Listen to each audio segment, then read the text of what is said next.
Joseph Murphy. Wheels of Truth. And he said unto him, Son, thou art ever with me, and all that I have is thine. Foreword. As the many facets of a diamond form an integral part of its sparkling whole, so the many chapters of a book take form and finally emerge in their effulgence of truth and wisdom. In Wheels of Truth, Joseph Murphy gives expression in a clear and lucid style to the fundamental principle of universal truth. That God is the first cause, and that to him the conception of time and space does not apply. Furthermore, that the universe is but an emanation of God and the law, the intelligent purpose at the heart of things. It is not the skill in presentation alone which makes this book an ever-recurrent inspiration. Its contemplative content touches the heartstrings and plays upon them the melody of eternal hope, bringing ever nearer the ultimate path leading to peace and joy, of faith and accomplishment. This is the everlasting heritage. It opens wide the door to understanding. It embodies the law of life. Chapter 1. The Sphinx. As for the likeness of their faces, they four had the face of a man and the face of a lion on the right side, and they four had the face of an ox on the left side. They four also had the face of an eagle. Ezekiel 1:10. In order to manifest, there was an emanation from the Absolute into two streams of consciousness called Father and Mother. The Mother is often referred to as the great sea of substance or light in which the Father reflected himself. The word mare, or sea, is sometimes called the Virgin Mary. The first step, therefore, in manifestation was the one being becoming both masculine and feminine. Man has a conscious male and subconscious female mind. Simply two phases of the one universal consciousness specialized or individualized. It would seem confusing to refer to God as mind, except we clarify what we mean by mind. The subjective mind of man is the God in man. The conscious mind reasons, analyzes, and investigates. In other words, our conscious mind is constantly changing, and God changes not. He is the same yesterday, today, and forever. Consequently, that which changes cannot truly be termed God. To presuppose investigation of something is to deny the one being of omniscience and boundless intelligence. It is true, of course, that all is God. Nevertheless, we find it necessary for purposes of clarification to distinguish between the two phases of consciousness. Mentation or ideation is, therefore, no part of the functions of the subjective mind of man. All things in the world were made by the self-contemplation of spirit, as there is only spirit. Spirit may be termed the highest degree of matter, and matter the lowest degree of spirit. To put it in a more simple way, all things in the world, such as all the elements, suns, stars, seas, trees ad infinitum, are simply different degrees of condensation of the light limitless. I am the light of the world. There is nothing but light, sometimes referred to by scientists as a sea of scintillating energy, forever turning and twisting on itself. We look into space and it seems empty, but this radiant light, or energy, is forever turning, twirling, rotating on itself. The ancients referred to God as a circle, having neither beginning nor end. He is without face, form, or figure, boundless, timeless, spaceless, infinite, soundless, sometimes referred to as the silent one, motionless. He desires to express himself, and this results in motion, or activity. Therefore, the original velocity or seat of perpetual motion flows from consciousness or God, and all other vibrations or motions in the universe are simply modifications of the one original motion. Let us look at this matter in a very simple way. God becomes man by conceiving himself to be man. The world not made but begotten. The word begotten means acquired by being. Therefore, strictly speaking, nothing is made or created. It is simply God becoming all things he ideated in the incorporeal state. In the first chapter of Genesis, we read of the incorporeal man, or God, or Adam, all three mean the same thing, as there is only man, nothing but man, feeling himself to be all things, earth, herb, grass, trees, fish of the sea, fowl of the air, seas, stars, suns and moons, desired to express or particularize himself. In the first chapter of Genesis is set forth the story of man who was in paradise, a desireless state. Thou hast been in Eden, and the ruby was thy covering. And desiring to express himself, he ideated a world of suns, moons, stars, seas, continents, and all things contained therein. Those simply were ideas, or archetypes, and were not objectified on the screen of space until after he became man, or limited by desires. Man is both conditioned and unconditioned. The unconditioned state is God, or the Absolute. The conditioned state is God defining himself as that man. Man is God limiting himself by conceiving himself as man. The timeless one is now conceiving in time. The boundless one now conceives boundaries and limitations. The spaceless one conceives in space. Man has forgotten the whole world is his, and he fights over 1/4 of an acre.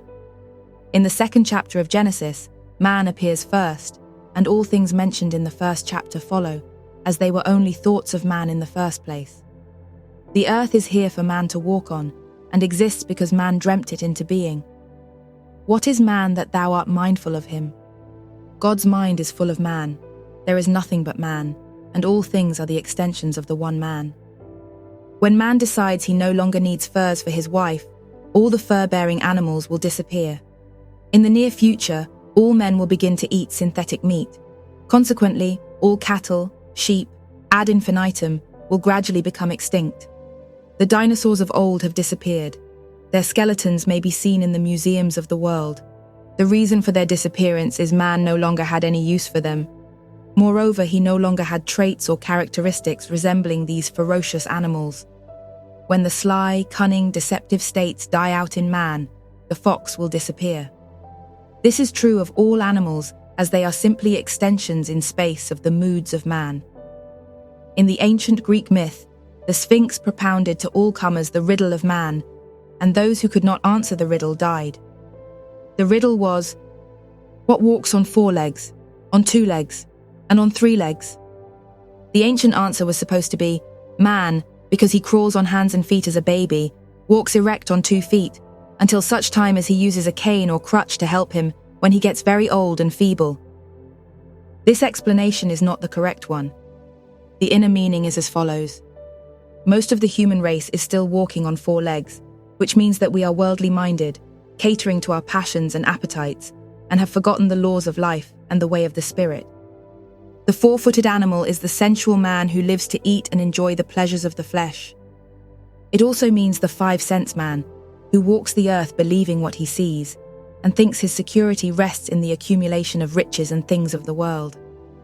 He is the type of man who has forgotten to lay up treasures in heaven by feasting on the mood of peace and happiness within, thereby establishing the kingdom of heaven on earth. Only a few are walking erect who have discarded the animal nature, but of those who have matured, who have become of age, only a very small minority walk the earth bearing all their weight on the crutch of intuition, or the Christ within. Come unto me all ye that labour, and I will give you rest. My yoke is easy, and my burden is light. The Sphinx is man's unconditioned consciousness, the unconditioned awareness within man. This is the centre or Sphinx around which all revolves. It remains unmoved while the wheel of personalities ceaselessly turns beneath him.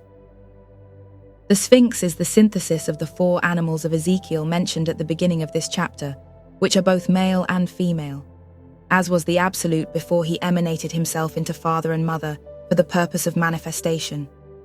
Within you, the reader, the universe came into being. Within you, the universe is established. Within you, the universe passes away. Man is dual. He is both God and man. God is unmodified consciousness or formless awareness. This unmodified consciousness now becomes modified by becoming man. Man himself is the projection of the beliefs embodied in his own consciousness. In the same manner as the wave of the ocean is a projection of the contents of the ocean, and the wave goes back to the deep from whence it came. Likewise, ultimately man goes back to the great deep and becomes one with the all. When man awakens from the dream or illusion of separation, he will find it not robbery to do the works of God, though in the form of man. He will find he is God, the only being there is, and that he had been dreaming a non-eternal dream.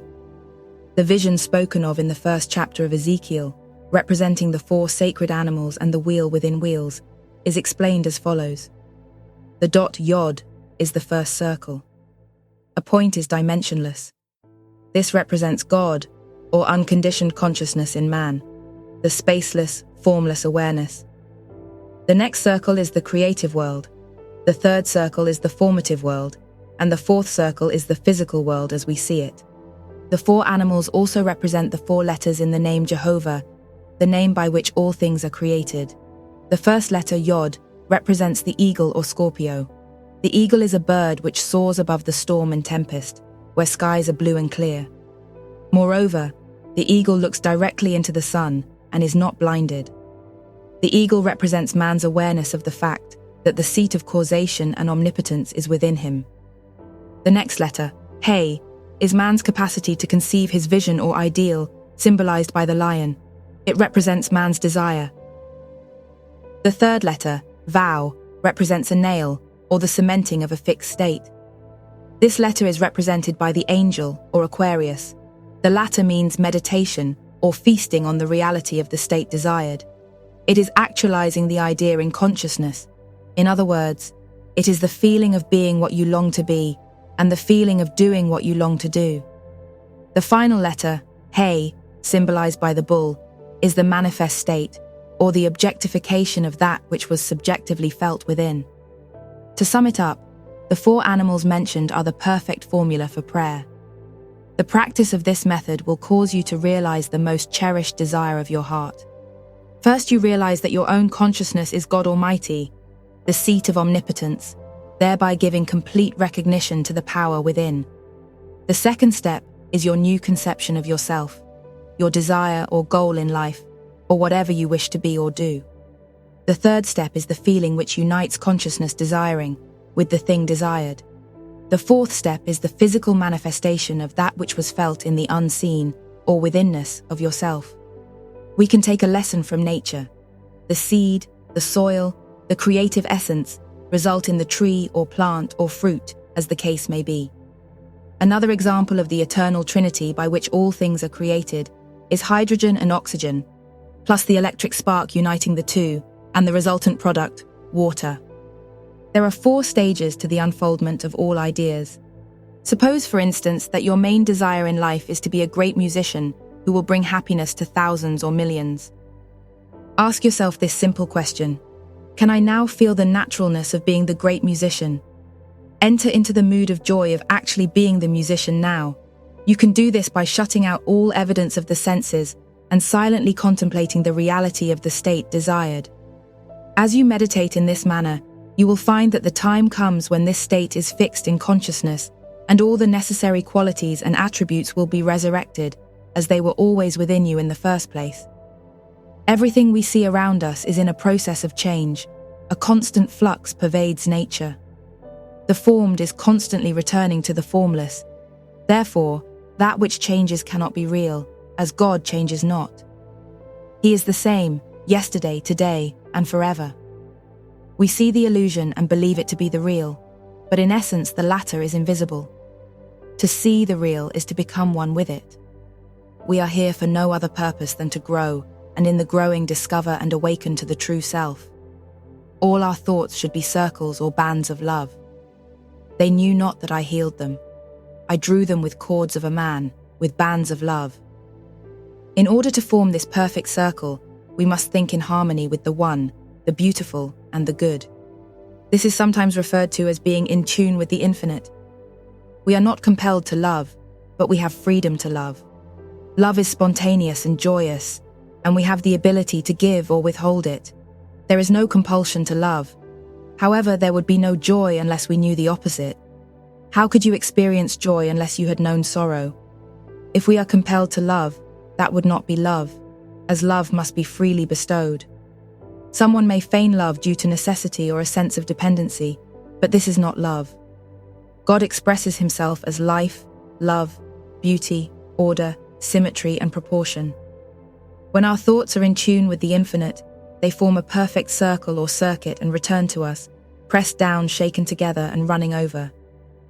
When our thoughts are negative, as when, for example, we indulge in criticism, cynicism, jealousy, or feeling sorry for ourselves or another, we are not in tune with the infinite.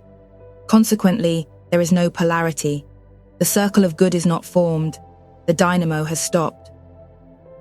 As truth students, we must realize that every lack, limitation, or adverse circumstance is the result of negative moods entertained by us, which portray weaknesses in us. And as you know, weakness is simply absence of power. It comes from nowhere. It is nothing. The remedy is to realize that the seat of omnipotence is within you, and by quietly stilling the mind, we realize gently that all power and energy necessary to overcome any situation, be it what it may, are ours now. This is the silent inner knowing of the mystic who is humble before God and proud before man. We come out of meditation as a live wire charged with sufficient power to melt away all discord, dissolve all hate, and dry all tears. Jesus goes from Galilee to Judea and from Judea to Galilee. This is simply the union of the conscious and subconscious mind in feeling. The idea held in the conscious mind, Jesus, can be dropped into Judea or subconscious mind by feeling the reality of it. The subconscious mind gives form to the impression made on it in ways we know not. Thus is all manifestation. When our desire or ideal appears on the screen of space, this is the return of Jesus to Galilee. The latter means we are now consciously aware of the objectification of our desire. This journey on the map closely resembles a perfect circle, symbolizing simply the eternal wheel of the law. A battery is formed by connecting opposite poles of zinc and copper, causing a circuit which generates energy. This identical process is repeated when we meditate. Our thought must be charged with energy or emotionalized by love. In other words, we must become one with our ideal by feeling the reality of the state desired within ourselves. This is the polarization of thought, or the wheel within wheels. So we begin to pray scientifically and discover our power by touching the reality within. We go from glory to glory until finally we die to all the beliefs and limitations of the world and go back to paradise. Thou hast been in Eden, the garden of God, and the ruby was thy covering. We must learn to shut our ears to the confusion of the world which surrounds us. Let us open the inner hearing and aspire earnestly. He speaks to man, "Speak, Lord, thy servant heareth." That urge which sends us in search of him is our search for the self within our true self, or Christ.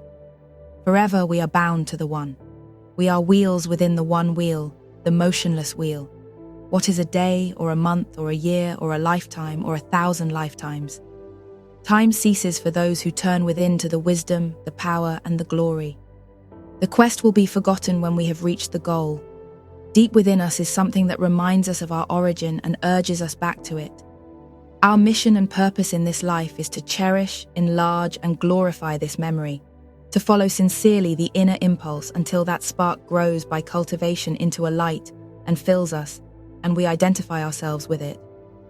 We can begin now to become one with the all, by practicing daily the perfect relationship between the conscious and the subconscious. We are told that Eve, the subconscious of man, was taken from the rib while he slept. This, of course, as everyone knows, is an allegory. The meaning is obviously as follows. It is during sleep that the subconscious emerges. She comes forth from his rib. The symbology of the ribs is protective, as the ribs protect the vital organs of the body. This merely portrays the protective nature of the subconscious. During sleep, Eve takes the office of instructor. The subconscious feeds the body. It carries on the internal process of which the conscious mind is wholly unaware. It is said that Eve was made subject to him for good or evil. Our subconscious was perfect in the beginning, but we have defiled it, and in the same way that we have degraded and abused it, we can purify it by our thoughts and moods. Subservient was she to be to her husband all the days of her life. At night, she talks back to man and takes charge, and according to his mood prior to falling asleep, either enjoys, if his thoughts are of the good and the beautiful, or he has unpleasant experiences, particularly if he has gone to sleep in a turbulent mood. In this latter case, Eve is simply pointing out to him that he has mismanaged things. She also instructs and guides him and says what she pleases. Man must learn to have only the most exalted ideal and enthrone peace and happiness as his predominant mood, and by sustaining this state of consciousness, he will weed his garden, and then therein only lovely flowers will grow. Effectual prayer will change all the doubts, fears, and other negative states that may be lurking in the subconscious due to past errors and superstitions. Man must become the perfect lover, and give all attention and devotion to his subconscious instead of to his conscious mind. He must not get confused and mix them, but must learn to tell them apart. If we will still the mind and enter into the feeling of love and peace, forgiving all men by casting any burden of resentment on the Christ within, we are then free. In this meditative mood of peace and joy, we can incline our ear to Eve, and she will speak with an inner assurance, or by what is known as the still, small voice of intuition. She will tell us where to go, what to do, and will truly be a lamp unto our feet. She may warn us in a dream by showing us the end. For example, if you have a fear of a disease, she may dramatize your mood by a dream showing you in the hospital attended by doctors and nurses. Now there is no such thing as an inexorable fate, and the dream mentioned can easily be explained. The subconscious reasons deductively only, and deduces a conclusion from the fear of disease, entertained by the individual, and she dramatizes this fear in a dream. Now man can change the dream, and completely neutralize the fear by a counter-suggestion of perfect health given to the subconscious. He can either enter into the mood that perfect health is his now, and feel the joy of radiant health and peace, or in a meditative, relaxed mood, he can suggest with conviction one word, health, just prior to going to sleep, and keep on repeating it until he falls asleep. This latter method has been used by many students of the author with excellent results in overcoming many chronic ailments. Unfathomed and unfathomable is the great deep of the interior being. In this nothing, the eternal will of God arises, and then the nothing comes forth as something. This is the eternal wheel of the law. Chapter 2. Tuning in. I have glorified thee on the earth. I have finished the work which thou gavest me to do. And now, O Father, glorify thou me with thine own self, with the glory which I had with thee before the world was. John 17:4-5.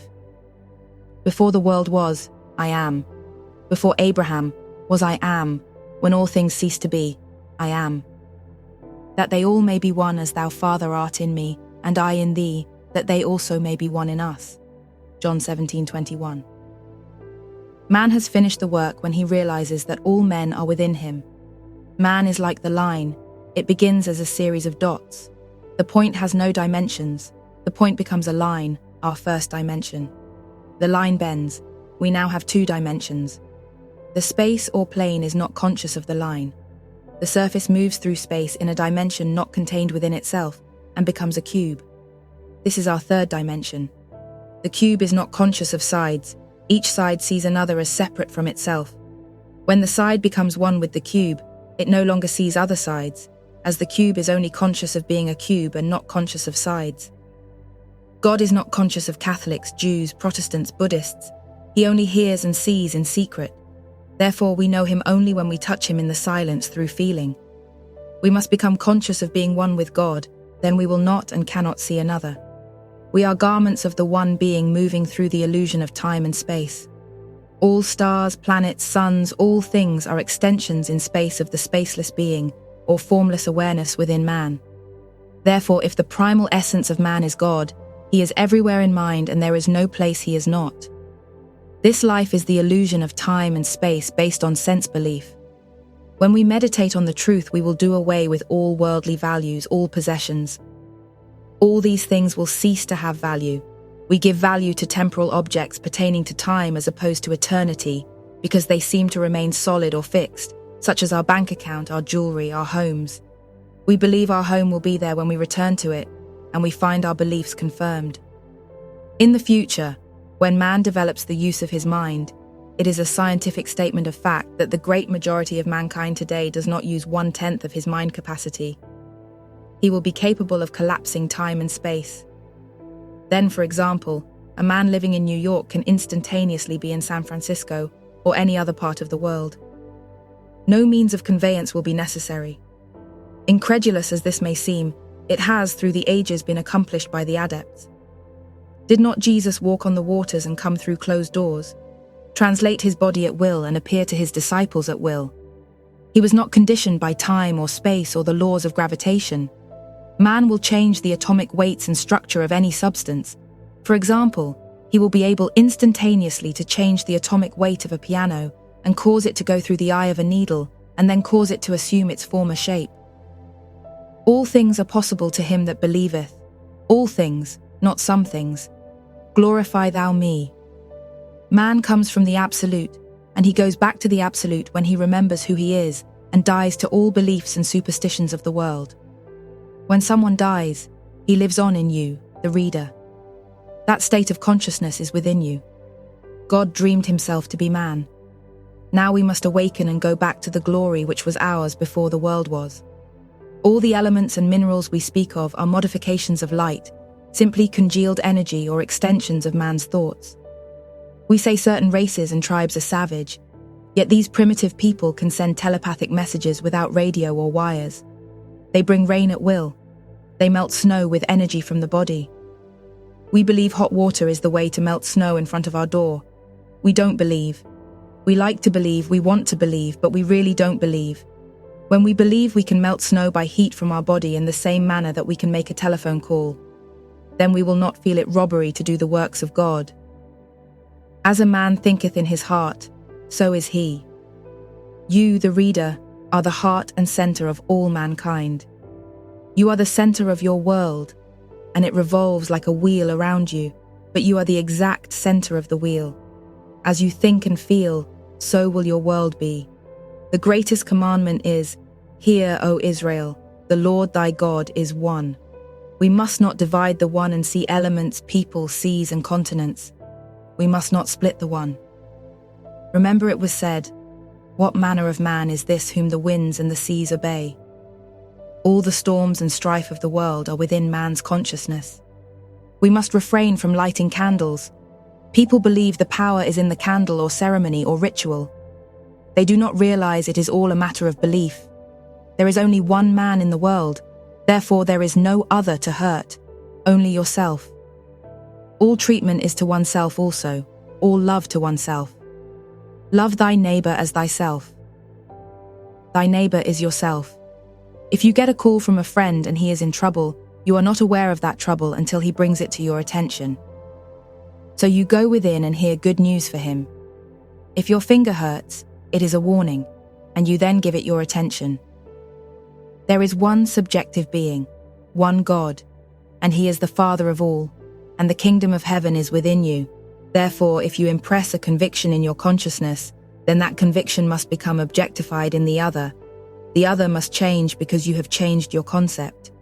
If we begin to change our concept of people and things, then our world will change. When we really convince ourselves, instead of talking about it, that we are contained in God, and God and man are one, then we will feel it not robbery to do the works of God. He made himself equal with God, and found it not robbery to do the works of God. We must convince ourselves by sustained belief that we are of God, and that nothing is impossible to us on that level of consciousness, and so condition ourselves that when we ask a thing we shall know, it is finished. Then we become as Isaac, blind to the evidence of the senses. We bless by touching and feeling the reality of the ideal sought. Chapter 3. Relaxation. Be still and know that I am God. We must realize that the cause underlying most failures to effectual prayer is muddled thinking and lack of emotional control. The important thing to observe is that we find the same law operative in the magnetic attraction of impulses of fear, jealousy, anger, and despair, which are responsible for most of the failures and frustrations in life, as we find in the ineffable emotion of love, which results in good. A single principle, an identical force, lies underneath accomplishment or failure. Fear begets inescapable tribulation. It is the manifestation which alone differs according to the mood of the individual. All disease has its origin in emotional frustration. Man is the product of his emotions and moods. The tendency is to project blame on another for unfortunate circumstances, stressing heredity, environment, or lack of opportunity. This attitude of mind sometimes acts as a temporary hypodermic to bolster lagging morale, but it does not get rid of the causes of suffering and afflictions. The world is a mirror reflecting our predominant mental attitude and is constantly showing us ourselves. We do not always like what we see, neither do we take the initiative and proceed to change the picture. If we indulge in negative tendencies, we soon come face to face with conditions of a similar vibration. Like attracts like. This is the perfect working of the immutable law of cause and effect. We consistently deny that everything depends on cause, and with stupendous blindness seek to change the effect. A streak of jealousy aroused in us will indubitably attract situations involving other jealous people, either in the home, at business, or in our social world. Quite often, we hear people say that the one thing they dislike most is jealousy in others. If we watch their reactions, we find the fault is in themselves. What we think or feel finds its affinity in our external world and finds its likeness. The lesson to be learned is, we must take the beam out of our own eye by self-study and self-examination. Eventually, we shall not discern even the mote in our brother's eye. When we see faults in others, let us look inside ourselves, for there we shall find, if we look with unbiased examination, them hidden in a corner of our own thoughts. Frustration and an inferiority complex are, as a rule, due to frustrated vanity. If we constantly fail and our efforts meet a stone wall, we must look within and see why. It may have the appearance of important circumstances.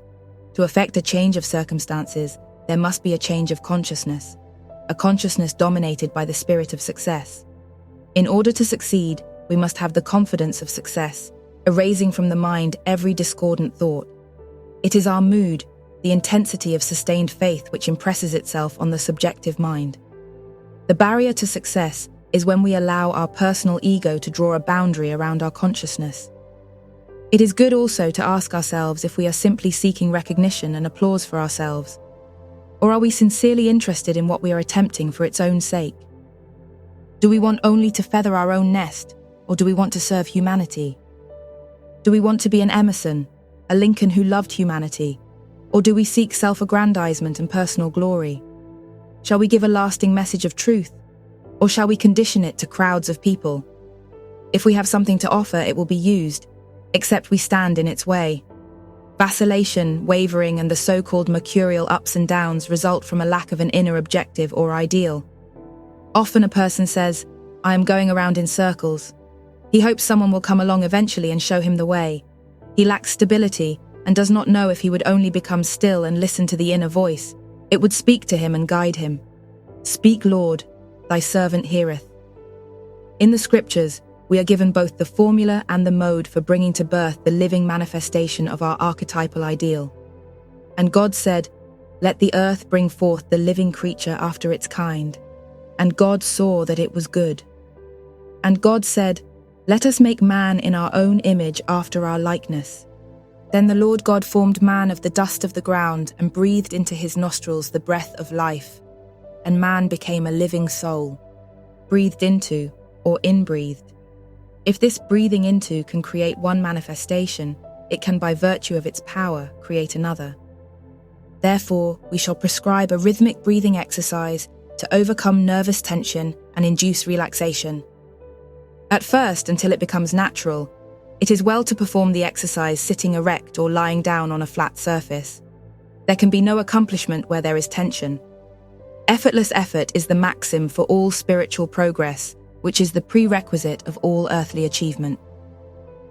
Exercise. 1. Your chest, neck, and head should be held in as straight a line as possible. 2. Then inhale through the nostrils, mentally counting 6 pulse throbs. 3. Hold breath during 3 counts. 4. Exhale through the nostrils during 6 counts. 5. Hold lungs empty during 3 counts. 6. Repeat as often as desired as no slightest discomfort is felt. After a little practice, the rhythm will be perfectly established without necessity of mentally counting. When this is achieved, all tenseness and effort will disappear and complete relaxation results. Later, you can execute this exercise with perfect ease while walking, each step a rhythmic unit of count. However, in the beginning, especially for city dwellers where there is the continued interruption of traffic crossings and congestions, it is better to confine the exercise to the sitting or lying down posture. In addition to the physical reaction of this rhythmic breathing, there is a spiritual response. With each inhalation, you may impregnate your subconscious with whatever suggestion you wish. It is important to remember that suggestions should be practiced simultaneously with the in-breathing. This chapter is written primarily for beginners and for those students who have not learned the fine art of relaxation and repose, which is akin to sleep. The latter is really a device intended to induce the auto-hypnotic state, which is most ideal for impressing the subconscious. For example, if you are gloomy or despondent, as you in-breathe, orally or mentally say, "I am happy," and feel it. Smile. This exercise may be repeated 24 or 100 times at one time and repeated as often as you like. When we learn to breathe rhythmically, its effect on the nervous system is such that all tension is dissolved. All of us know that from a physiological standpoint, deep diaphragmatic breathing is very beneficial in promoting bodily well-being. The sensation of well-being, which always follows the drawing of a deep breath, favors the acceptance of any new suggestion. During these breathing exercises, we should visualize ourselves as we long to be, full of vigor and health. The regular rhythm of breathing brings about a stimulus analogous to that exerted by every rhythm, such as, for example, music or dance forms, which have a soothing, lulling influence. This rhythm tends to immobilize the attention and induce relaxation. Many students find the suggestive value of respiratory exercise a great boon. To cite a case, an elderly lady who suffered from asthma for many years completely cured herself by the following exercise. She sat down quietly in her armchair and began to breathe slowly, and with each inhalation she would silently affirm, "I am all health." She would keep this up for from 10 to 15 minutes morning and evening, and sometimes at noon. In 2 weeks' time, she was completely cured. Man is a pulsating, rhythmic being. Our bodies are as much subject to rhythmic laws as is everything else in the universe. The ancients said, "Every atom in space dances to the rhythm of the gods." The universe is simply one note or tone in God, but there is an infinite number of tones or rates of vibration within the one. Everything that we see is vibrating, and nothing is in absolute rest in nature. Only God or the Sphinx is motionless. Nature is the birth or activity of God, the one manifesting himself in countless ways.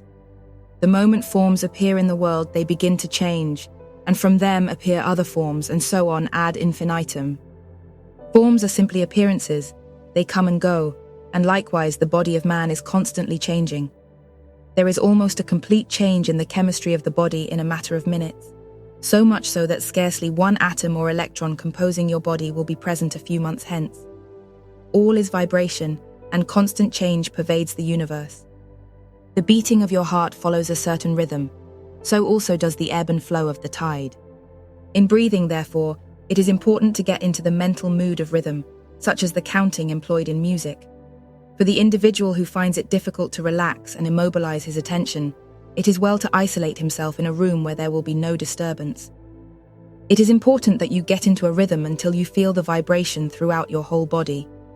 Now look at a blue light, preferably a reading lamp with a blue bulb, 30 or 40 watts, placed about 10 inches from the eyes. Look directly at the bulb. This has an auto-hypnotic influence and induces profound relaxation. When the eyes are tired out, close them, but do not go to sleep. Maintain conscious control of your thoughts. There must be no sense of strain, as immobilization of the attention must be carried out with the minimum of voluntary effort. Form a clear mental outline of your ideal, of what you desire, and then feel the reality of it. There must be one-pointedness of thought. Dwell in the fact that you now are the being you long to be, or that you have that which you long to have. Dwell on the thought with confident expectancy.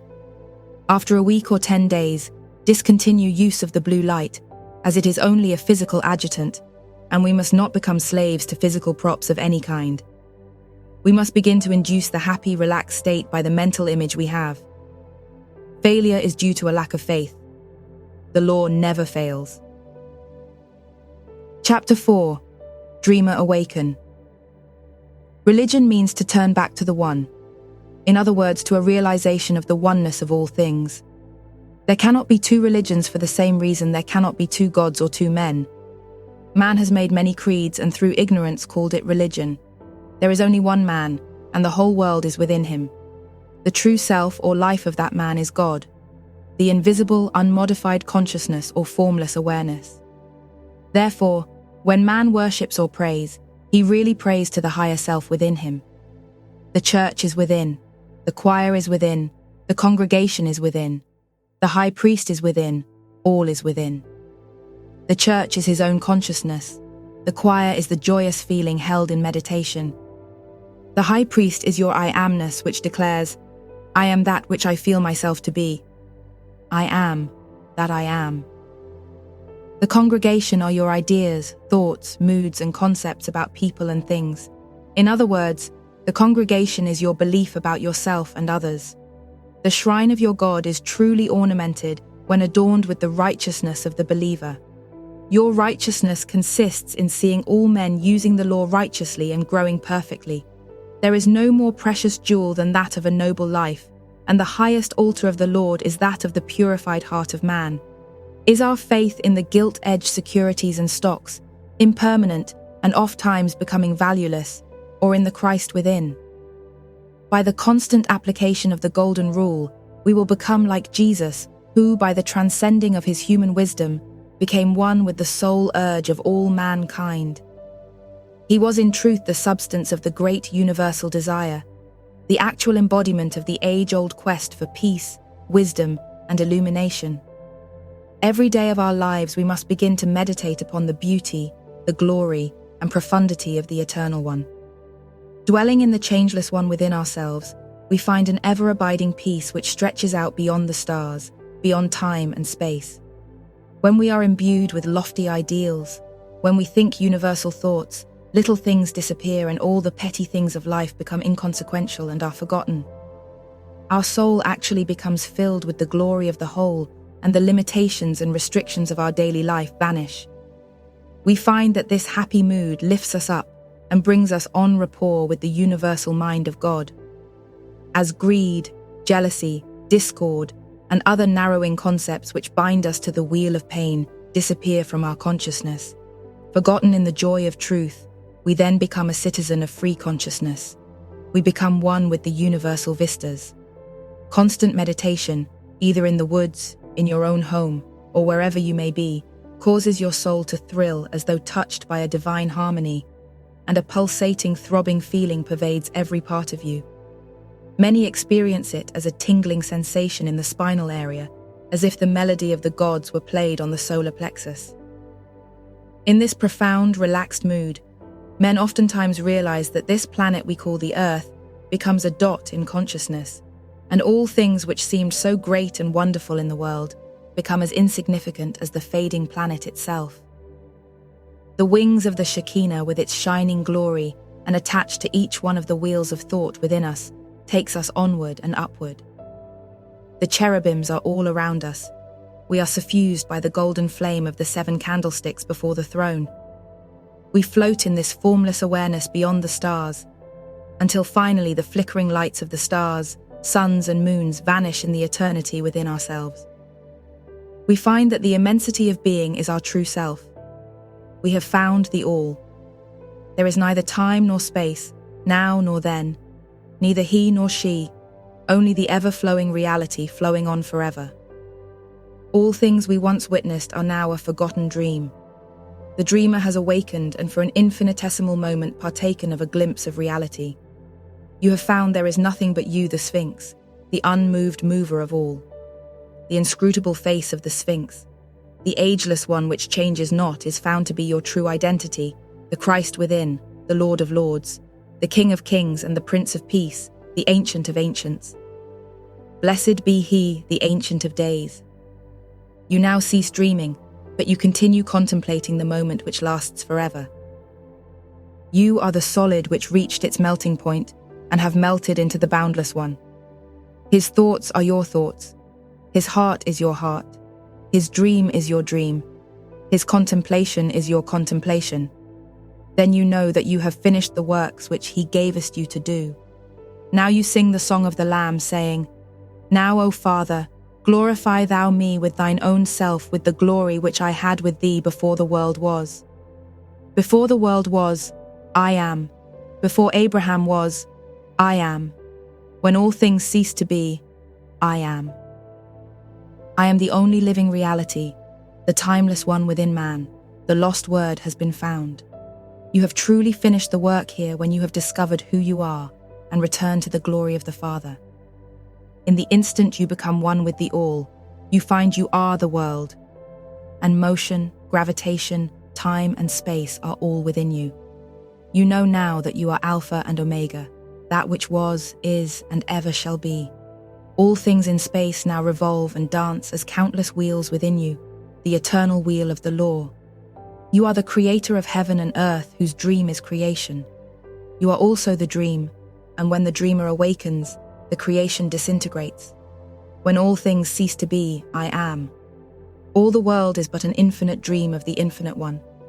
When we come out of this meditative phase, we find we have fallen. Remember, man, from whence thou hast fallen, and do the first works. Even though we have returned to time and space, we must forever keep our eyes upward. We find we are never the same again, and will always remain in the world, but not of it. We will become Jesus the Christ, or God-man. We then say, I in thee, and thou in me, and I am glorified in thee.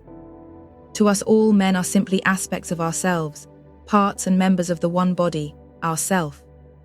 I sanctify myself that they also may be sanctified in the truth. All men will become the all, and see the transcendent glory which was theirs before the world was. All imperfect parts will become perfect, and one with reality and eternity. The resurrection comes as a sunrise and never sees night. It remains forever, for we are now one with our Father and thus perfect. We have truly returned to the glory of the Father, to go no more out in rags and sackcloth. Chapter 5. The Man of Tomorrow. The motto of the Man of Tomorrow will be careful for nothing. This simply means that he will be indifferent to the failure of the law. It is a conditioning process. The law here referred to is the Lord God Jehovah. To put it simply, this means the law of God in manifestation, or the wisdom of God in operation. The man who becomes indifferent to the law is one who has perfect control of his subconscious and directs it wisely so that whatever he feels can be done is automatically put into effect. To such a man, there is no failure because he believes that all things are possible to God. He knows the divinity that shapes our ends is the God in smiling repose within himself, the subjective mind. The man of tomorrow will immediately embody his desires by so disciplining the mind to acceptance that all his wishes will be immediately fulfilled. He will not use effort to lift tables, pianos, or to wash dishes. He will simply sit in an armchair and in a partially subjective or passive state, see all these things done. The man of tomorrow will not have to use a switch to turn on the light, as he knows all light is within him. I am the light of the world. His own I-amness contains all suns, planets, stars, moons. Therefore, at his will, all light emanates from him. It will be impossible for him to be sunburnt, as he controls all rays which are really within himself. Incidentally, no one is burnt by the sun. The burns come from within man due to his belief or fear of sunburn. A Scotsman in 1843 used to go through windows, lift tables at random without touching them, and increase or diminish his height at will. This man, in the presence of the greatest scientists of the day, overcame the law of gravity by projecting himself through a window and flying through space without any mechanical aid, and then came in through another window. He also defied the most exacting scientific tests by proving to the scientists that he could cause scientific instruments, which were wired and solidly fixed in a special cabinet, to move freely about the room and be handled by many. There is no mystery about this. It simply means that in boyhood he was conditioned into believing that he was able to do this. The man of tomorrow will not use airplanes to travel. On the contrary, he will use no mechanical means, but will simply collapse time and space by going within himself and feeling that he is now where he wants to be, and when he opens his eyes, he will find himself there. If God is spaceless, where can we travel? Time and distance are but the illusions of the five senses. God is omnipresent. If so, he does not travel. God is timeless. Therefore, time is but an illusion. The man who prays scientifically and realizes his own consciousness to be God collapses time and space. Many men today believe that they can collapse time and space only in an astral body. Consequently, they can do only this. According to your faith, be it done unto you. There is a case recently of a woman who asked a metaphysician to find out where her husband was. She had not heard from him in 6 months. This mystic went into meditation, visited him in London, and had dinner with him. The lady, who was waiting in an outer room, opened the door and saw this metaphysician in a trance. In a few minutes he came out and told her that her husband was returning by boat, giving the name of the boat and the date of arrival. When this lady's husband returned home, she told him about her experience with the man of prayer. He said, "Yes, a man appeared to me and asked me why I had not written to you, and several other questions. We ate together, and at the time I did not think his questions strange, but when he disappeared as we went through the door of the hotel, I thought the experience rather unusual. We must condition ourselves to collapse time and space bodily and not astrally. Some men believe they can travel astrally and be seen and transact business. Others believe that they can only transport themselves psychologically and not be seen, but can see what is going on elsewhere and come back and report. It is all belief, nothing but a conditioned state of consciousness. There is no space. We are living in the illusion of time and space. There are men in America today and in other parts of the world who never use streetcars, trains, or other means of conveyance to go home. They simply realize in consciousness that they are where they wish to be. The man of tomorrow will not go from New York to London. He knows that London is within himself, so he brings there, here. There-ness becomes here-ness. He will close his eyes and simply feel that he is in London that moment, doing the things he wants to do.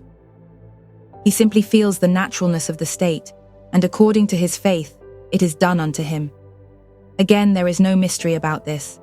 We must begin to practice collapsing time and space now, today, and finally it will become a conviction, and our demonstrations will be instantaneous. The ancient mystics knew all about the law of mathematics, geometry, aerodynamics, engineering, but they saw no need for an airplane or train. The law of gravity is simply a belief of man, that's all. Therefore, these men, knowing the great laws of life as taught in the Bible, realized this simple fundamental truth, that all potentialities were within them, as God dwelt within them. Men may scoff at these things, but that's nothing new. People scoffed at the idea of radio, television, airplane, telegraphy. All these things were believed to be impossible by the so-called wise men of the world who knew all, yet knew nothing. If we are truth students, we must surely realize that all things are possible to God. Therefore, what is strange or startling about a man being in New York one moment and Chicago the next? I mean bodily, in the real physical sense. Men who cannot read or write do this in the islands nearby this country. We must walk in the consciousness that it is impossible for our prayer to fail. Dream all things into being. Fix them as actual states of consciousness, and they will embody themselves. First, visualize. Second, actualize. Feel all things naturally. The whole is contained where you are now, as God dwells within you. The doctor of tomorrow will not prescribe pills, x-rays, diets, or any other medical treatment. He will assume the attitude of prayer and practice the law of substitution. He will not see a sick person. On the contrary, he will see the perfect man, radiant and expressing himself joyously. The doctor of tomorrow will hear the good news, as he will be the true mystic tuning in with him who healeth all diseases.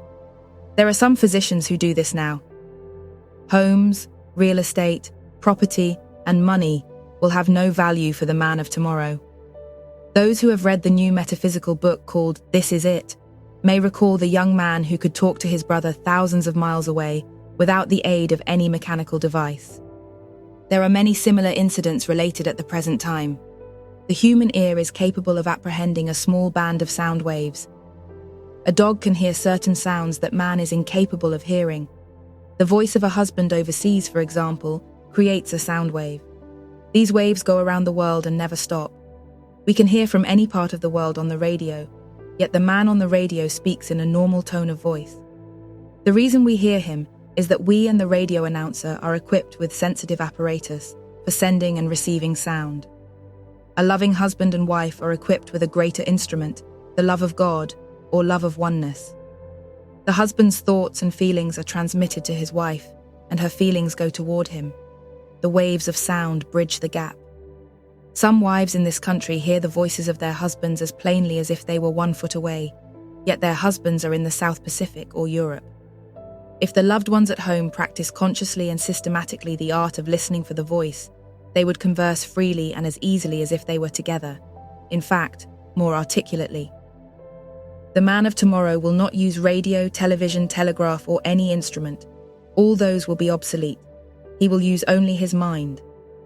Telepathy has been proven more accurate, for example, than radio messages. Read Thoughts Through Space, written by Sir Hubert Wilkins and Harold Sherman. We spoke of real estate losing its value. Yes, the businessman will leave his office in New York and instantaneously be in Venice, California, or Italy. He will not need that summer home or that air-cooled automobile or that yacht in the ocean. What can you give that man of tomorrow? He will have all things. You can't sell him sunshine. He commands the winds and the waves. If you want money for something, he will put up his hand in the air and give you some coins. All things are in the air. Mentally, he will mine the air and precipitate what you ask. Nothing is made, nothing becomes, all is, and all is God. The man of tomorrow will not be a cynic, the so-called wise man. He will be the humble man who says, I believe, Lord, help thou mine unbelief. The man of tomorrow will also be able to project his vision to any part of the world and see the person to whom he wishes to talk. He will not have to resort to television for this. He that hath made the ear, can he not hear? He that hath made the eye, can he not see? When we turn within to our own consciousness, which is God, we are at the seat of causation, seat of all power. Consequently, we don't have to pay any attention to what medical science or any science says about our limited capacity to see and to hear. For this simple reason, he that sees all and hears all is within us. Believest thou this? Clairaudience and clairvoyance are well known today, and the true scientists acknowledge them to be true.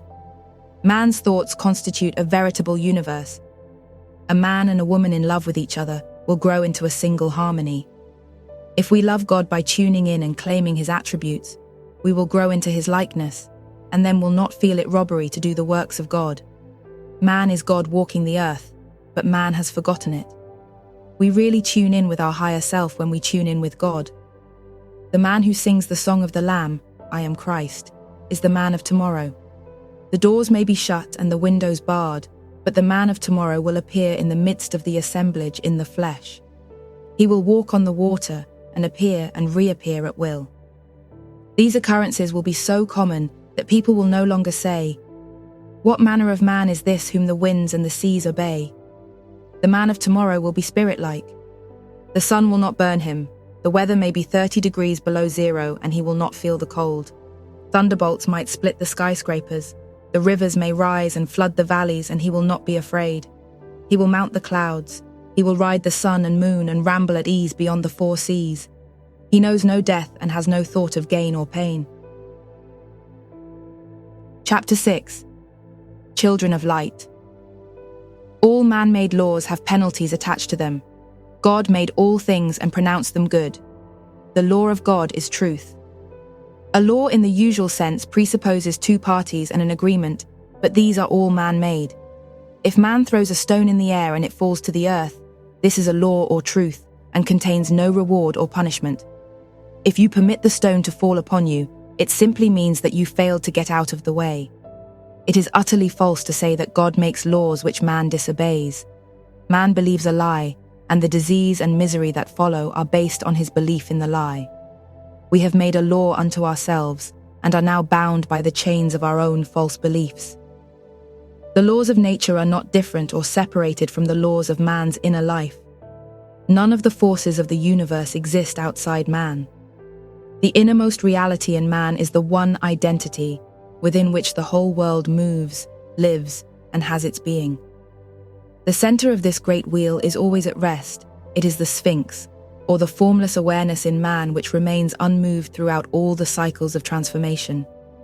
Ye shall delight in the Sabbath. The Sabbath is our conviction, the rest of the Lord, the stillness which follows the inner knowing that our prayer is answered. We must not hear anything but good. When you hear a person criticize another, you are actually hearing him tell you who he is. You do not have to check on his references, he has completely revealed his character to you, and character is destiny. All the things he criticized were within himself. At a truth lecture, members of the audience frequently say, "I'm exceedingly glad I brought my husband or wife, as the case may be, tonight, for what you said certainly applied to him or her." The listener never thinks that what is said applies to himself, or that he is in any way to blame. We believe if we lose an article that cost $5, we have lost something of value because we are constantly thinking in terms of dollars and cents. But when we lose a joyful state, which is the greatest loss we can sustain, we don't mind that, because we seem to expect the sad, gloomy state and look upon it as inevitable. The writer is frequently asked to say grace at meals, particularly when invited to homes, or sometimes by truth students. Go thy way and eat thy food with joy. The only real thanks is a joyful state. It is the great digester and assimilator. It is the silent inner knowing that there is abundance of God's bounty. Mechanical repetition of some fancy prayer is meaningless and distasteful, and gives rise to indigestion in some instances. If you are in a joyful mood, the natural secretions will play their role to perfection, and the food that you eat will be completely digested. If you believe the food is bad, or if you are in a dejected, critical, or angry mood, the food will become a lump in the esophagus and stomach. The gastric juices will dry up. This can be proven readily under hypnosis. If you are worried, it makes no difference what you eat. The result is usually ulcers of the stomach or duodenum. Become relaxed and happy, and you are cured. The ulcers vanish, as they never really were. The ulcers existed because you continued to believe a lie and the opinions of man. Disease is what follows a belief. Some pray to entities in space for a cure, others take pills, others pray to a god outside themselves, wondering whether they are worthy. Praying is a hit or miss proposition to most people. They don't know whether their prayer is answered or will be answered. It is true that if a person believes in a pill, a cure will follow. It is the belief that cures, not the pill. A belief is one thing, and truth is another. The children of this day are in their generation wiser than the children of light. Matthew 16:8. And I say unto you, make to yourselves friends of the mammon of unrighteousness, that when ye fail, they may receive you into everlasting habitations. Luke 16:9. This means that it is better for a man to believe in something rather than not have faith in anything. For the children of this day are those who have worldly beliefs, such as the superstition that a rabbit's foot will protect them from all harm while driving. If man believes this implicitly, so long as he has the rabbit's foot, he will be immune to harm. Of course, the stupidity and falsity of this belief are manifest to the truth student, who knows that when the rabbit's foot is lost or stolen, the owner's God is lost and misfortune follows. However, such a man, though he may believe that if he lights a candle or several candles someone will be healed, is wiser than the children of light. Meaning a person who has heard and acknowledged truth, but fails to apply it, is no wiser than he was before. Unfortunately, there are thousands of these children of light who can pass an examination in metaphysics and get 100%, or at least 99%, and at the same time can't demonstrate over a toothache. They never apply it, just talk about it and around it. Therefore, the man who believes in the power of talismans, amulets, candles, spiritual entities walking in space with healing in their wings, is wiser and better off than these children of light. We must become men of light and let our light shine before men, that they may see our good works and glorify our Father who is in heaven. The food that we eat must be spiritual, the bread from heaven which is the living truth. This gives us health and happiness. When we sit down to eat, let us believe that what we are eating is good for us. If we are eating under protest, it will do us harm. If we drink a cocktail to please our hostess, and we feel it is bad for us, it will work harm.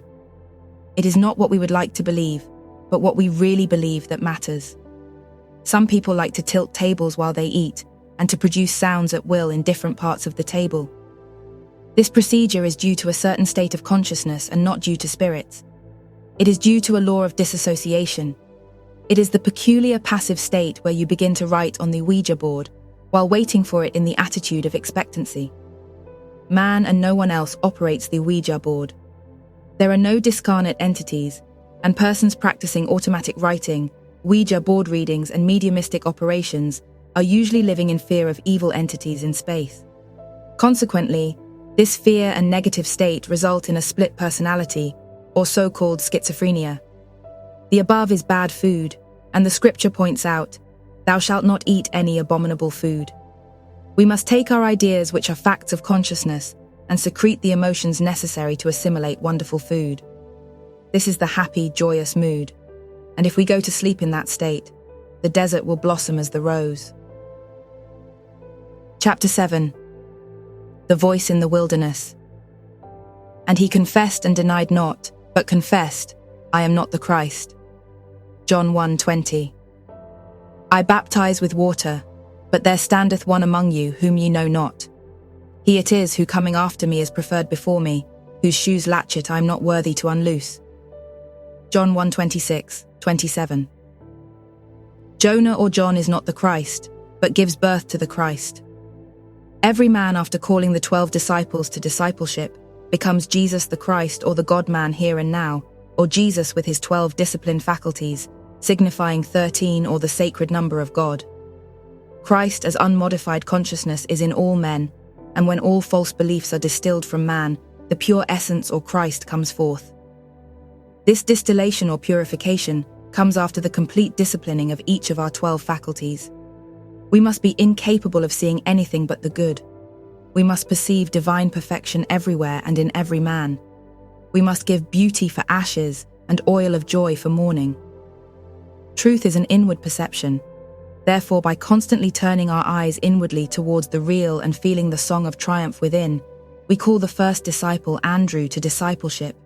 We call hearing, or Peter, to discipleship by hearing only the good tidings, the gospel, or good spell.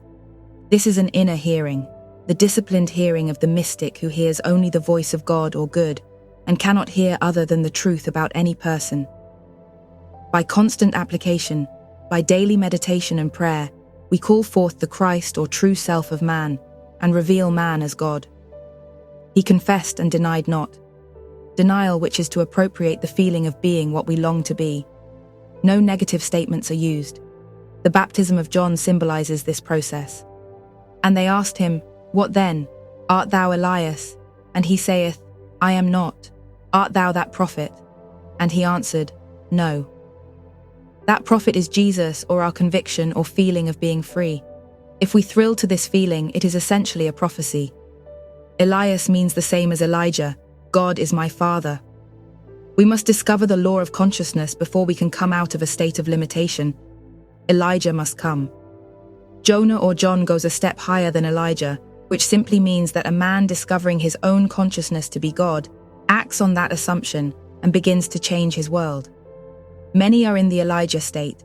They intelligently affirm that God is within, but do nothing about it. He said, "I am the voice of one crying in the wilderness, make straight the way of the Lord." This is the innate principle in all men forever seeking light and expression. It is God seeking to come forth in givingness and livingness. The eternal urge in man is to give life, love, and beauty to the world. The moment he ceases to do this, he dies. He crumbles up in disease and mental decay. It is our instinctive desire to give beauty, order, and symmetry to the world. God is the circle, and he is the center everywhere with no circumference. We form a perfect circle when we send forth thoughts of life, love, and beauty to all around us. Then beauty and love come back to us multiplied 100-fold. The libidic impulse flowing through us all is not just a biological sex impulse, but is the complete comprehension of God, which is givingness or pure desire. God is pure desire. The wilderness is our state of frustration due to our unwillingness to share our gifts with the world. We must give, give, and give. All can give a gift of love in consciousness, which is the greatest of all gifts. If I be lifted up, I will draw all men unto me. If now in the silence you raise your consciousness or ascend into the hill of God and see people, conditions, and things as they ought to be, and feel the joy of the answered prayer, you have given better than you knew to the world and to your fellow man.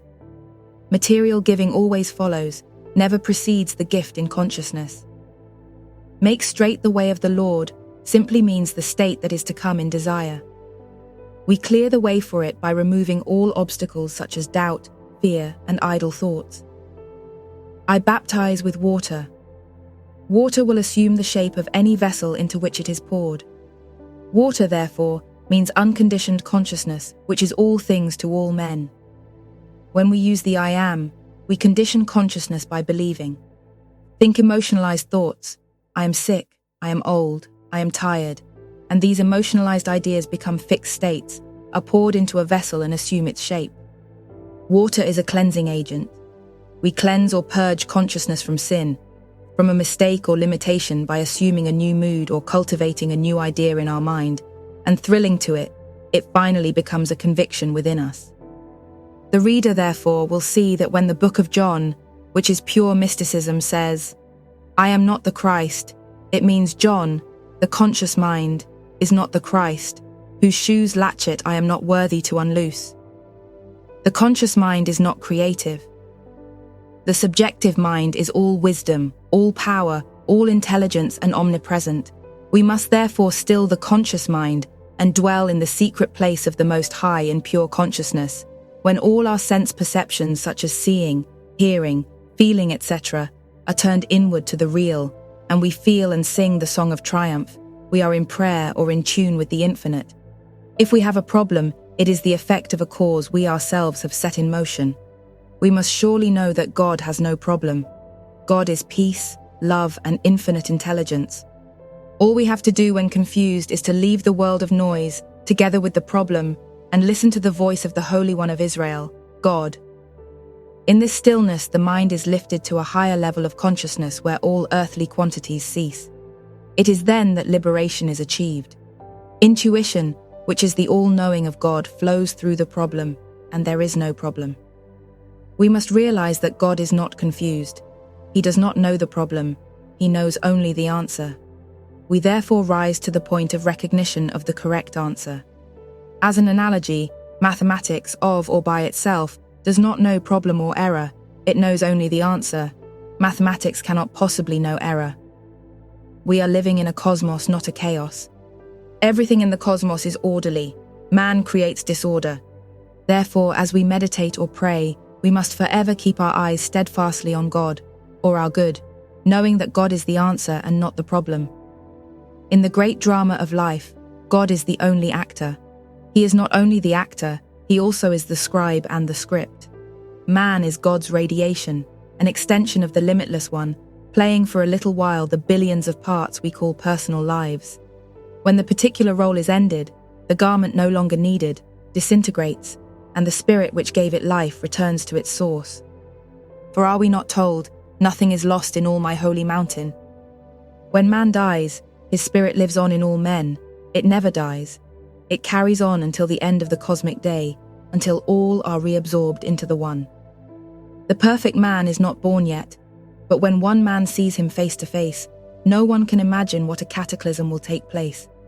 Instantaneously, all men will awaken from the dream of being man, because there is only one man and all men in the world are merely extensions in space of that one man. However, all men being within each of us, it follows that when one fully awakens, all awaken. That they all may be one, as thou, Father, art in me and I in thee, that they also may be one with us. And the glory which thou gavest me, I have given them, that they may be one even as we are one. John 17:21-22. I in them, and thou in me, that they may be made perfect in one. John 17:23. Esoterically, this means that when we identify ourselves with the light, we become the light and flow again with the light limitless.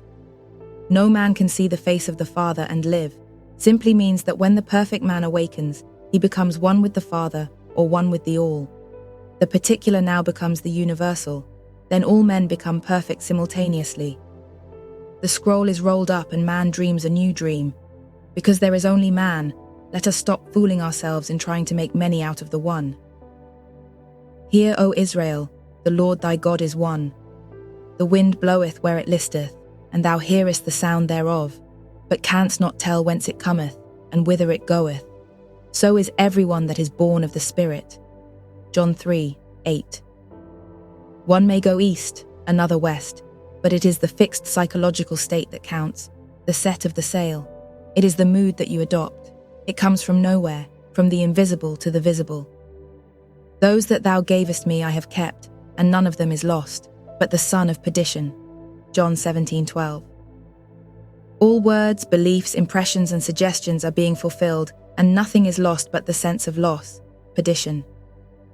If Joseph and Anne are climbing the mountain, and Anne says to Joe, "I want snow," and Joe wants sunshine, doth not all things exist simultaneously in the absolute? All things exist in God. He contains all things. Therefore, though their hands be joined together as they climb the mountain, if they reach high enough in spiritual awareness, each will be conscious of snow and sunshine, separately, according to his will. Psychologists have proven that when a man is hypnotized and it is suggested to him that a blizzard is blowing, even though it may be 100 degrees in the shade, he sees snow and feels cold, for it is all belief. Canst thou believe? All things are possible to him that believeth. We often hear the trite saying, "What about material laws?" The only material laws there are were given birth by you, the reader, and exist as long as you believe them.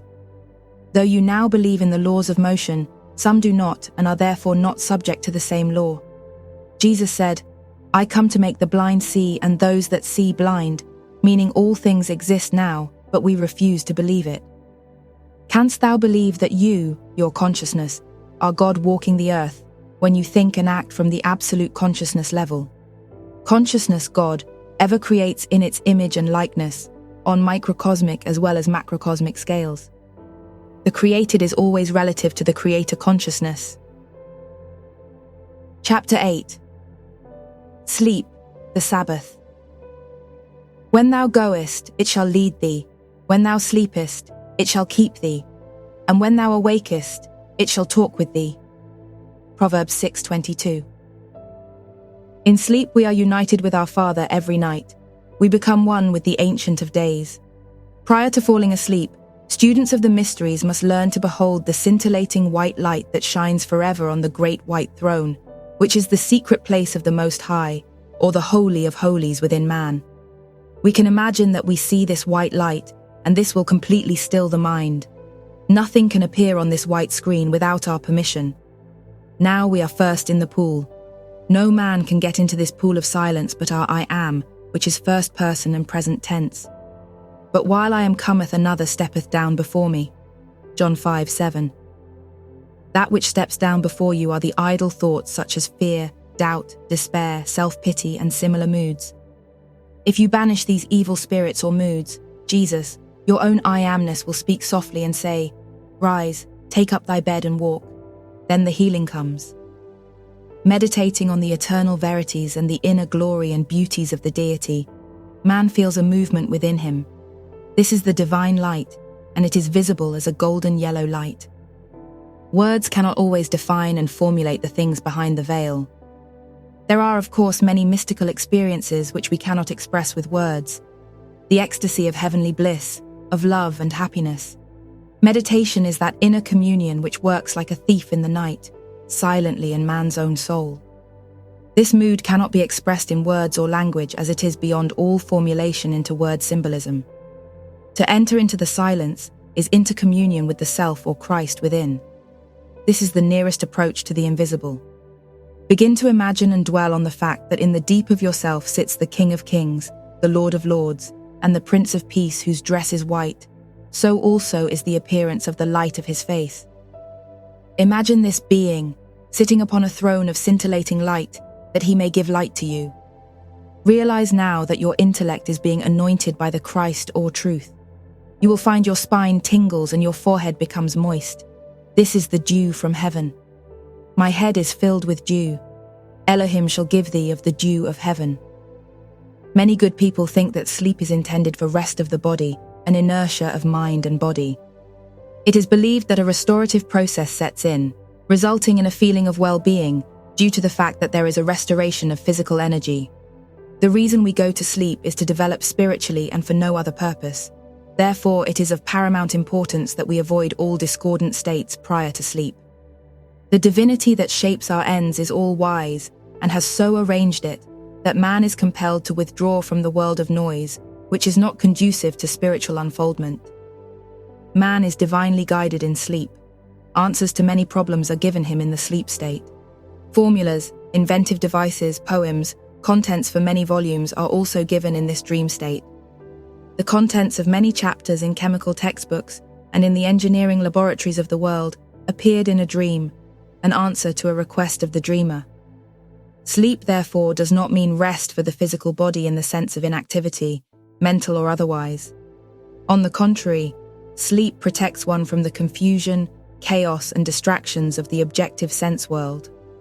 Paul said, "I die daily."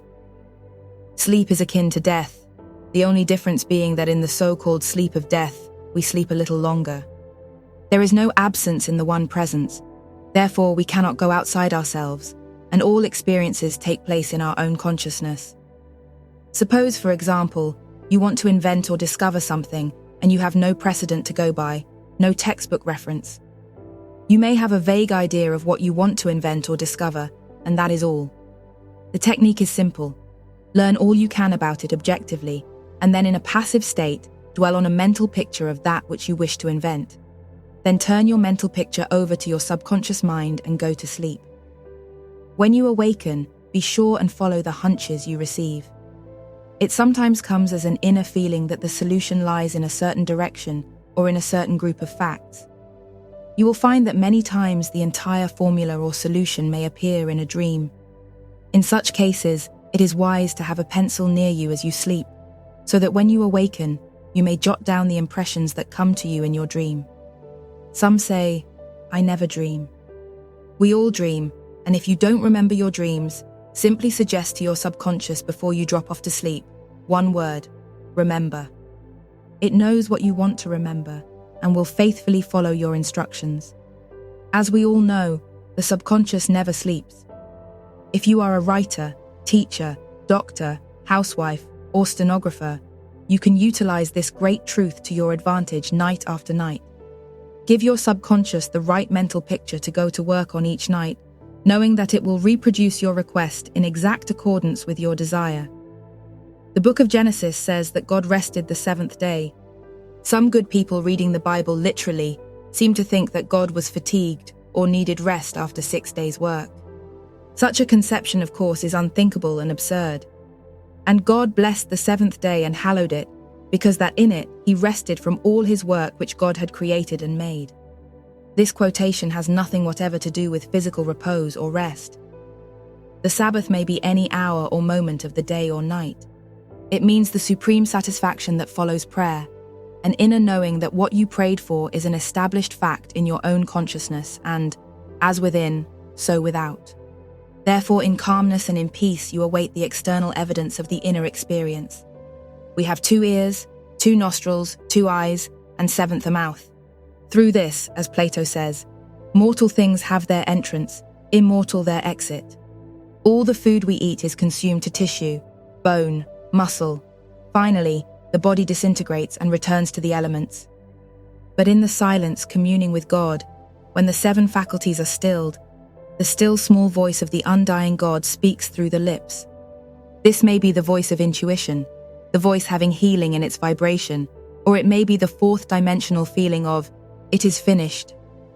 This is the rest or Sabbath of the Lord. Chapter 9. The Temple Not Made with Hands. And King Solomon sent and fetched Hiram out of Tyre. He was a widow's son of the tribe of Naphtali, and his father was a man of Tyre and a worker in brass. He was filled with wisdom and understanding to work all works in brass. And he came to King Solomon and wrought all his works. 1 Kings 7:13-14. In the center of man is forever burning the eternal flame of God. This center is the Holy of Holies in which abides the Absolute. The buildings adjacent to King Solomon's temple are your environment, family life, companionship, friends. In fact, every department of your life, business and social. There must be no taint in any of them. Purity of purpose, integrity of action, self-mastery of thought and emotion, generic virtue, all these are the fundamental basis for the erection of the temple not made with hands. This is man's participation and liberation. Thus can he seek entrance into the Holy of Holies. This is accomplished by following the advice of the prophets of old. Whatsoever things are just, whatsoever things are pure, whatsoever things are lovely, whatsoever things are of good report, if there be any virtue, if there be any praise, think on these things. In other words, we must practice the presence of God everywhere and at all times. Practicing the presence of God symbolizes the vast treasures of gold and precious stones necessary in the construction of Solomon's temple, which is yourself. The truth of being is that the whole wide world and all things contained therein are the self-expression of God. Man, not understanding this greatest of truths, forms false beliefs about the truth. He sees limitations of all kinds around him. He feels himself to be separate from God and dependent on his own efforts. Let us realize that God is doing all things through us. If another person seems to behave badly, to the capacity of your thinking and feeling that God is working through him, will his conduct change? However, why should we dwell upon and magnify the seeming faults of others? Everyone has godlike qualities if we would only look for them. If you look for what is good, you will find it. For your own peace and happiness, if for no higher purpose, an effort should be made to seek out the good qualities in others. It is told that when Thales was asked what was the most difficult thing to do and what was the easiest, he answered, "The hardest thing to do is to learn to know oneself. The easiest, to find fault with the doings of other people." If you are at any time endowed with God's grace to heal, realize that God is healing this person through me. This is building the temple of God. For you, the reader, are the temple of the living God. And he set up the pillars in the porch of the temple, and he set up the right pillar and called the name thereof Jachin, and he set up the left pillar and called the name thereof Boaz. Jachin is infinite personality, or the presence of God in each of us. He is personal to each of us. The other pillar is the law of cause and effect. As you sow, so shall you reap, which is impersonal. It may also be called love. These two form the entrance to King Solomon's temple, in which is the secret place of the Most High within each of us. God abides in the silence. Truth is transmitted in the silence. The truth is lived in the silence. Hiram, who builds the temple, is man who is now aware of the fact that his consciousness is God. It stood upon 12 oxen, 3 looking toward the north, and 3 looking toward the west, and 3 looking toward the south, and 3 looking toward the east, and the sea was set above them, and all their hinder parts were inward. 1 Kings 7:25. Oxen are emasculated bulls, which simply means that before we can finish the temple and awaken from the illusion of suffering, evil, and chaos to the reality of love, compassion, and wisdom, we must discipline our faculties. Otherwise, like the bull, we will run wild, and our senses will become our master instead of our servant. Some men live to eat, drink, and satisfy the passions and appetites. Such a man is referred to in the Bible as the snake that crawls on its belly eating earth. Therefore seek permanent values, wherein is found the only reality of a divine plan. The 3 oxen looking toward the north are Andrew, Peter, and James, which symbolize perception, hearing, and right judgment. The 3 looking toward the west are John, Philip, and Bartholomew, symbolizing love, emotion, and the disciplined imagination of man. The 3 looking toward the south are Thomas, Matthew, and James, which denote turning your attention from the negative conditions and accepting desires and ability to pierce the veil. The 3 looking toward the east are Thaddeus, Simon of Canaan, and Judas, who portray man in prayer, whereby he turns within and sings the song of triumph with the praise of God forever on his lips. He abides in a mystic feast of joy, peace, and happiness, and then he rests. The rest is Judas, or complete detachment from all that would deny his good, the good for himself or another. When we finally have disciplined Judas, or the quality of dying daily to all false beliefs, there will no longer be a necessity for disciplining the other faculties, as Judas is the greatest of all disciples when disciplined. It means that we die to everything but the power of God, and we simply live in the presence of God all the time. This is calling Judas to discipleship. Then do we reveal Jesus, our Savior.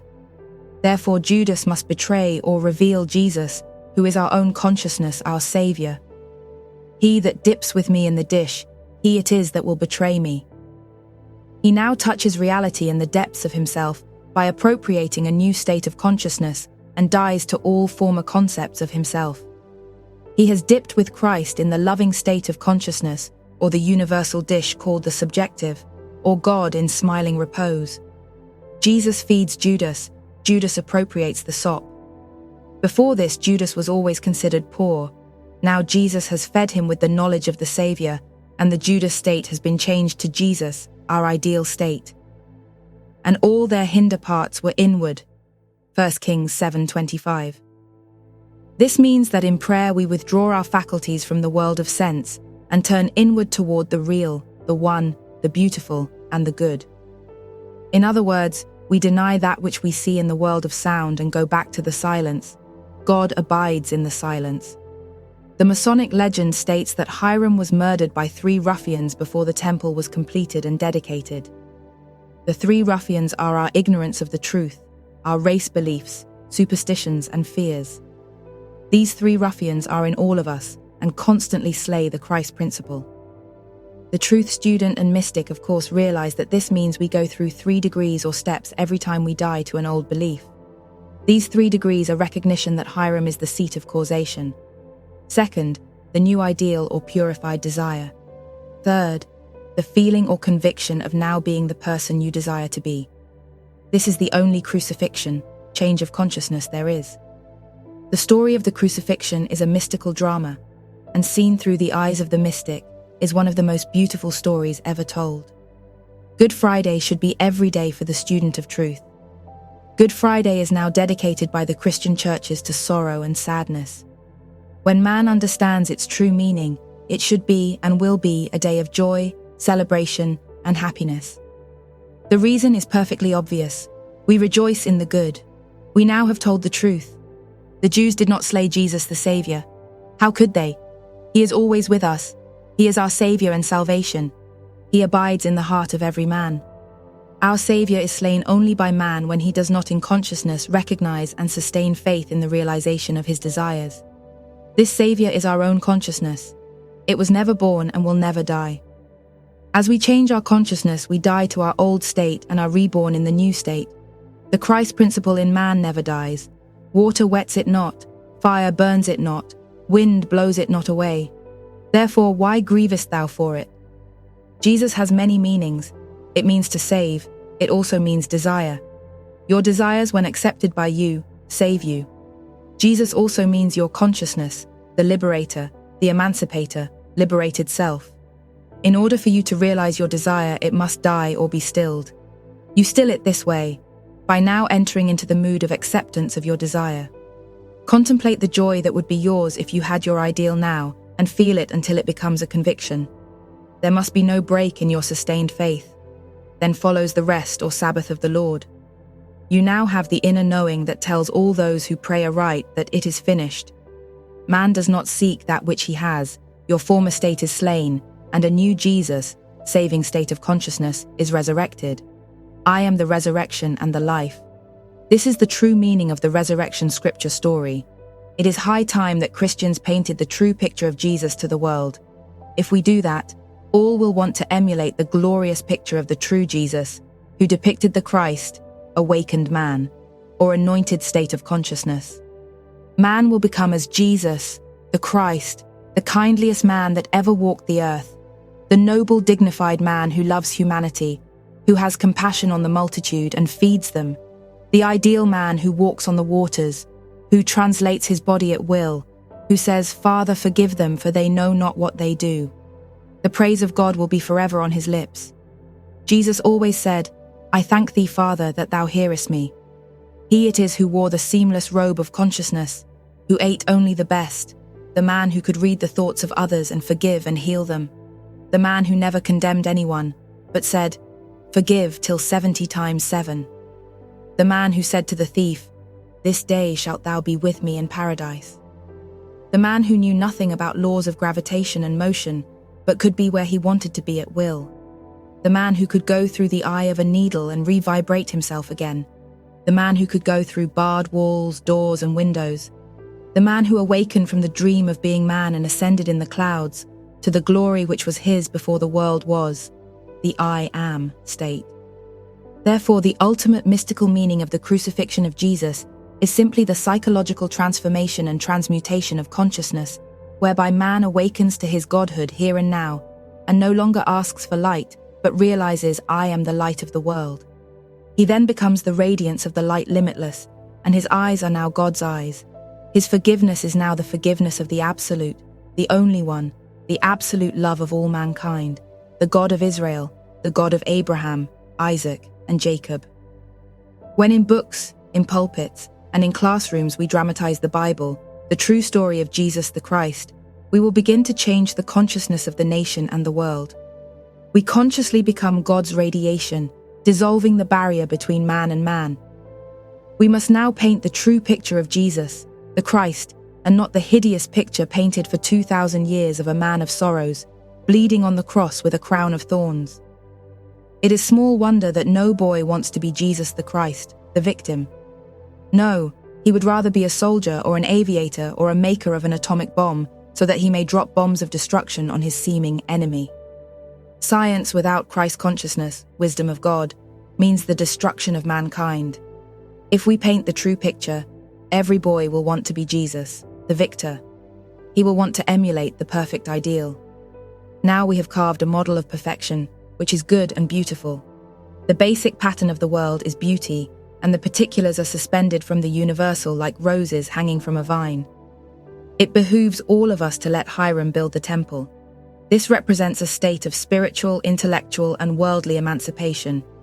We must cease sacrificing the beautiful for what we consider the riches of the world. Let us begin now to change the superstition and discord into an ingot of spiritual gold. Meditating on these great truths, we will surely build Solomon's temple here and now, which is your mind, your body, and affairs.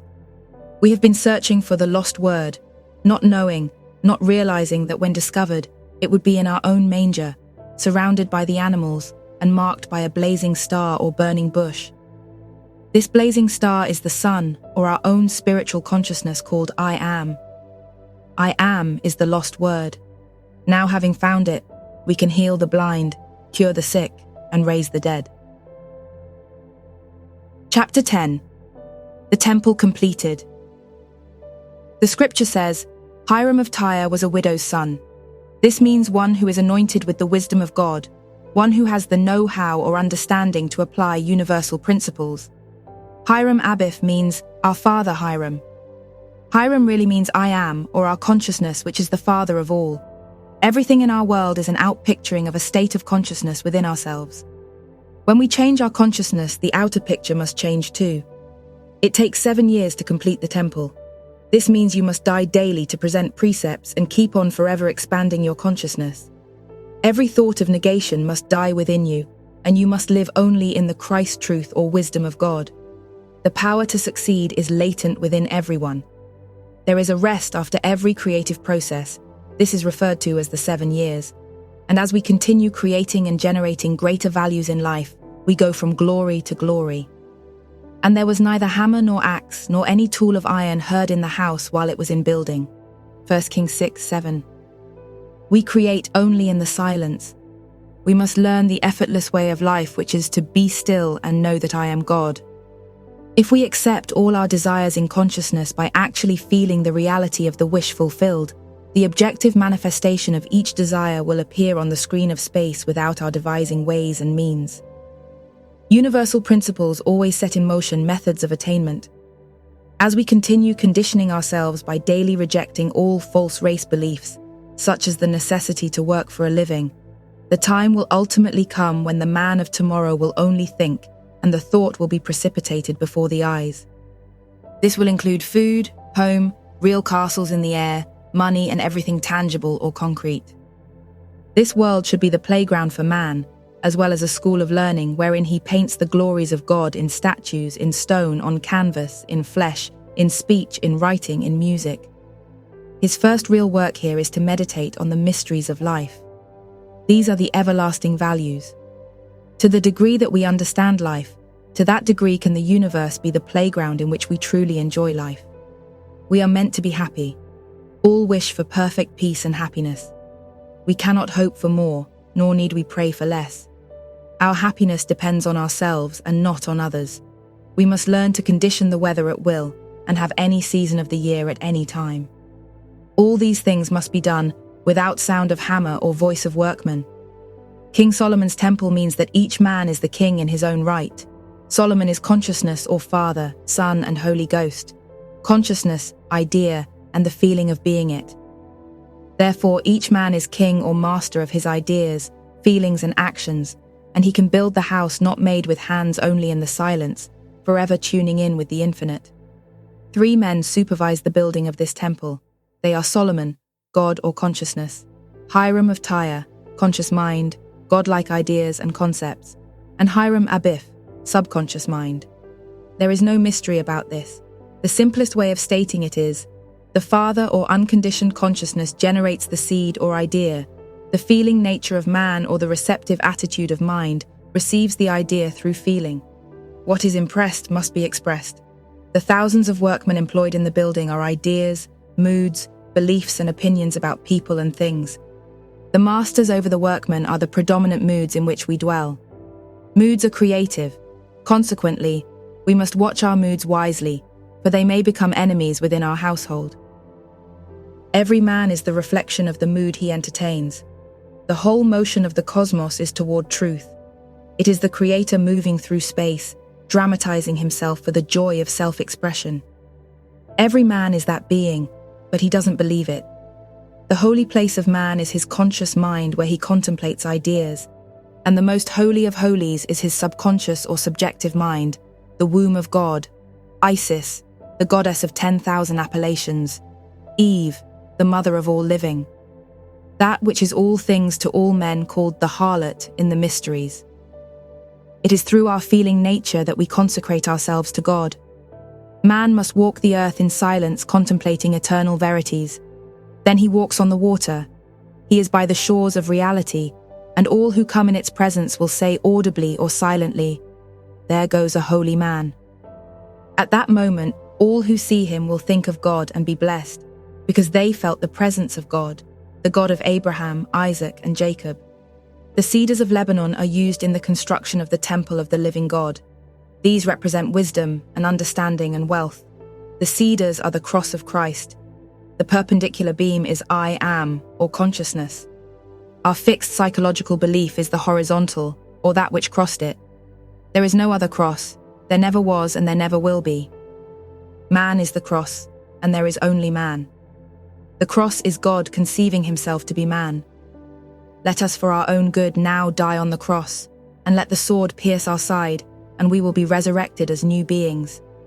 We will become illuminated and transformed from the Jesus state to the Christos plane of God being. Blood and water came out of his side. Blood and water do not fall from a dead man.